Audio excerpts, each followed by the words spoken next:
This is Hoople's cat. That of course is the Abraham Lincoln, USS Abraham Lincoln, before it was sunk in the Strait of Hormuz. As we all know, the American incursion into Iran to neutralize their nuclear capacity was sadly misinformed. They already had nukes. Anyway, what a week. Montage coming up showing you how it went. So many lives lost, and for what? Good evening. The deadline has come and gone. Borrowed time. It is no longer whether the war will start, but when, every hour. Our first report is from Saudi Arabia. Here's ABC's Bill Rediker.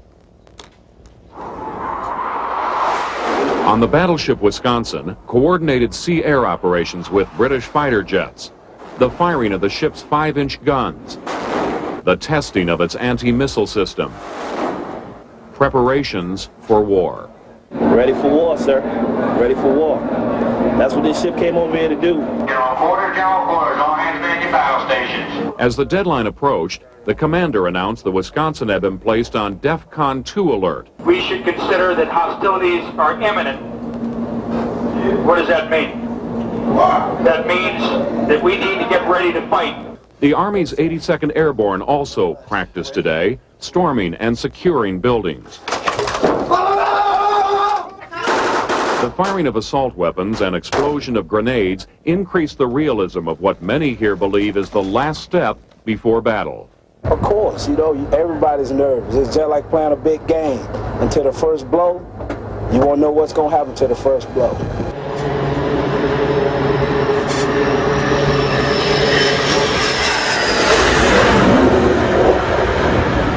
As the sun descends over the Arabian Gulf, a US Navy jet returns from a 7-hour combat mission. For the USS Theodore Roosevelt, this has been the daily routine when she arrived here at the head of her carrier strike group, the sharp end of America's air war.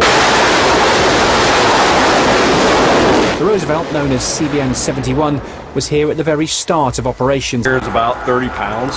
On board CVN-71 are 298 pilots. Among them is Mark, a naval aviator since 2006. He's flown missions over Afghanistan and was a former member of the Blue Angels display team, the US Navy equivalent of the Red Arrows. Like I said, we're there to support the US forces on the ground. Her crew includes just under 3,000 sailors and more than 2,000 airmen and other trades.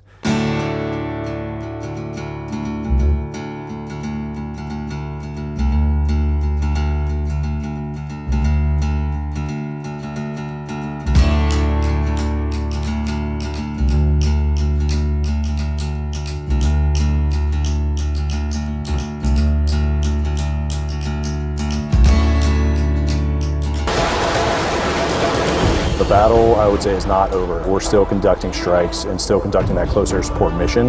They have not gone away and they're not giving up. So the Fifth Fleet with the Theodore Roosevelt and the Abraham Lincoln carriers were placed close apart with air from Saudi Arabia into dropping the 82nd Airborne and the 5th Air Special Forces and a whole bunch of Americans into select areas of Iran about 7 days ago, and we all expected, and I think reasonably so, that it would be a quick surgical intervention. America was very clear they weren't staying boots on the ground. They were going in, they were removing the nuclear capacity, and then they were leaving. And this is the scene from Tehran the first night.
It was sheer heck, shock and awe. About 250,000 American service personnel, men and women, were involved in this, both on the naval, most of the naval side, amphibious landings, parachutes going in all over the sensitive areas of Iran, with the cruise missiles, the drones and the pilots fighting tooth and nail to keep the Iranian army off.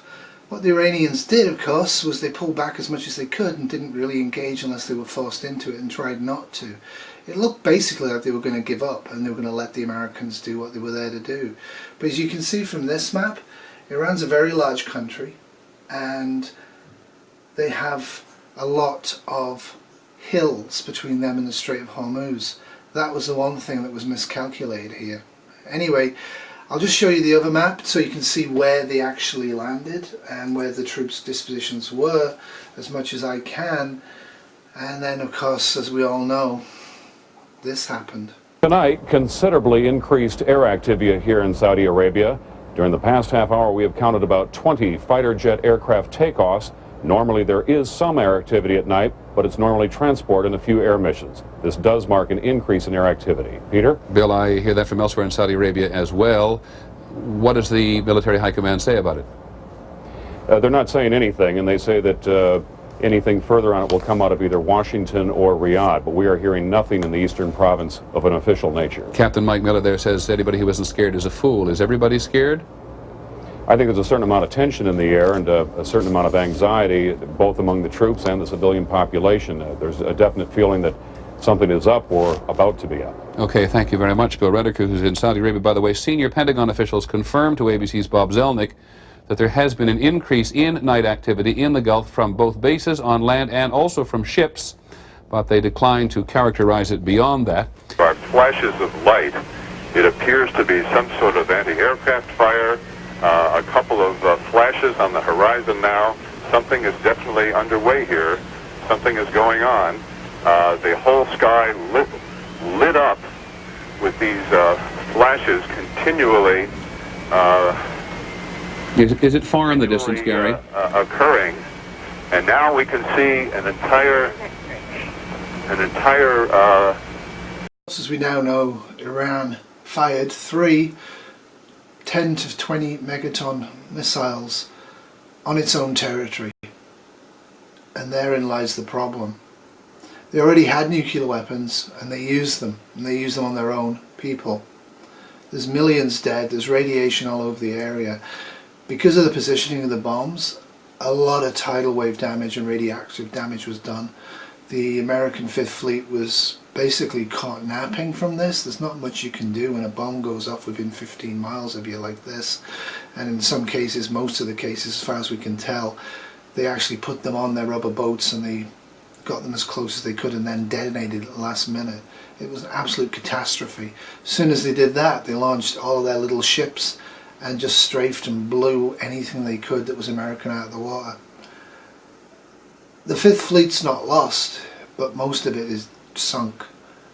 Hundreds of thousands of sailors were put at risk from this mission because nobody knew that Iran had nuclear weapons. What the world is now concerned with, and ex-President Obama actually spoke out on this, as you'll see, is what we're concerned with now is the 82nd Airborne and the 5th Special Forces parachute brigades that went in, plus some of the Marines. They're encircled and they're probably going to have to surrender. And to get them back, America's going to have to figure out how to end this war quickly. And Russia, as we all know as well, has put a no-fly zone over northern Iran. Saudi Arabia is pulling out of the American Accord and saying that they didn't realize blah blah blah, and they're asking the Americans to leave. I don't blame them. They obviously haven't got nuclear weapons, and Iran obviously either has or did. What a mess. Horrific loss of life. The pictures that are coming out are hard to get. Most of the CNN and NBC crews that were down there haven't been heard from. Most of them were probably taken out by the blast or the savage Iranian attack that followed immediately on it. No one knew that Iran had so much good NBC gear to fight a war with. What a mess. This is just atrocious. Stunned silence out of Washington DC. I don't think they game planned this one, and who knows where this is going to end. 5 متر سطح آب شلیک شدن و این قابلیت 15 فروردین این عملیات توسط شناورهای نیروی دریایی در حال اصابت کرد و با فریاد الله اکبر در جایگاه مواجه شد. در حال حرکت هستند. تجاری در منطقه تنگه هرمز و خلیج فارس است. ان شاء الله که تا مراحل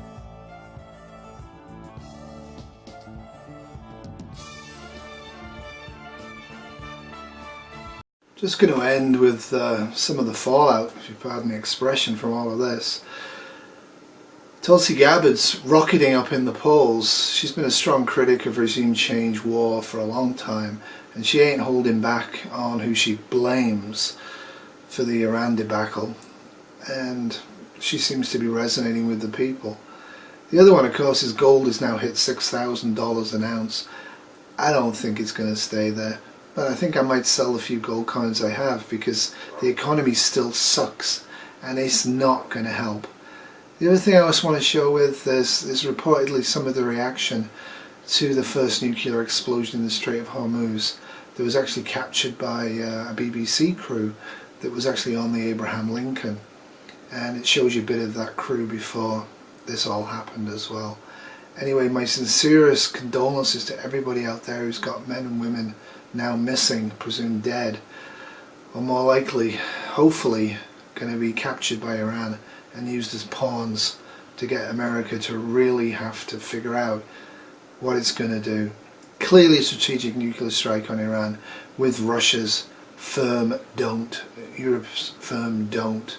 It looks dreadful. The whole concept to stop Iran having nuclear weapons was a bad one. They had them. They fired them. They exploded them on their own territory, causing enormous loss of life to their own people, and to the American Fifth Fleet, and to the airborne troops who were in. So God bless America, God bless all of us. This world that we're living in is increasingly showing signs of not doing as well as it should. I hope I'm here next week. I hope this doesn't result in World War III. It doesn't look like it's going to. It really looks like America's probably going to stop this, because they're not going to achieve what they want to achieve anymore. All of these regimes all around the world that America doesn't like or wants their resources probably are going to reach out to North Korea or Russia or China or India or Pakistan and nuclearize themselves. Not very good, is it? Anyway, till next week I hope. Stay safe, don't panic, and hug people you love, because you never know when you'll never see them again. The most existential threat that we face in this country. Nuclear strategists are talking about how we are at a greater risk of nuclear war today than we ever have been before, and that's a serious thing that whomever wants to serve as president must address, given on day one you're handed that nuclear football. And the problem is that we've got a foreign policy establishment, too many politicians in Washington, and frankly a military-industrial complex that have all been working to amp up tensions between the United States and other nuclear-armed countries like Russia and China, putting us into this new Cold War and arms race. The change that I'm seeking to bring about addresses this very specifically, to de-escalate these tensions, to stop wasting trillions of our taxpayer dollars on these wasteful regime change wars, this new Cold War and arms race, and take those dollars and invest them in things like healthcare for all, making sure we've got clean air to breathe and clean water to drink, making sure that we're building a strong green economy with good paying jobs, investing in infrastructure. We are on board the U.S. aircraft carrier Abraham Lincoln. It has about 80 combat aircrafts ready to fly to any location. America wants to show its military might. We heard from the military command that the carrier strike group is a serious message to everybody, both enemies and friends.